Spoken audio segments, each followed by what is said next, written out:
தக்காளி ரசம் எப்படி செய்யலான்னு பார்க்கலாம் வாங்க. புளி ஊற வச்சு நல்லா கரைச்சி வடிகட்டி வச்சுருக்கேன். இப்போ எப்படி தாளிக்கலான்னு பார்க்கலாம் வாங்க. கடுகு பொரிஞ்சதும் கருவேப்பிலை சேர்த்துருங்க. காஞ்ச மிளகாய் கொத்தமல்லி சேர்த்து வதக்கி விட்டுருங்க. அதுக்கப்புறம் பூண்டு மிளகு சீரகம் இது மூணையும் மிக்ஸி ஜாரில் அரைச்சி போட்டுருங்க. மிளகு சீரகம் பூண்டு போட்ட உடனே இந்த மஞ்சத்தூள் ஆட் பண்ணிவிடுங்க. மஞ்சத்தூள் ஆட் பண்ணிவிட்டு உடனே இந்த புளி கரைசலை சேர்த்து விட்டுருங்க. தக்காளி அரைச்சி வச்சதை இதோடு சேர்த்துருங்க.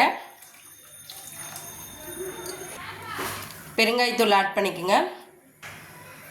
தேவையான அளவு உப்பு சேர்த்துட்டு நல்லா கொதிக்க விட்டுருங்க. நல்லா 10 நிமிஷம் போல் இந்த ரசம் வந்து கொதிக்கணும். ஏன்னா தக்காளி அரைச்சி போடுறதுனால அந்த பச்சை வாசம் போகிற வரைக்கும் கொதிக்க விடணும்.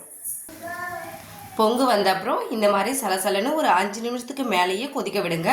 அப்போ தான் வந்து இந்த ரசம் நல்லாயிருக்கும். இந்த தக்காளி ரசம் நீங்களும் ட்ரை பண்ணி பாருங்கள். இந்த மாதிரி 10 நிமிஷம் கொதிச்சதுக்கப்புறம் ஸ்டவ் ஆஃப் பண்ணிவிடுங்க. இந்த ரசம் ட்ரை பண்ணி பாருங்கள். ரொம்ப டேஸ்டியாக இருக்கும். தேங்க்யூ.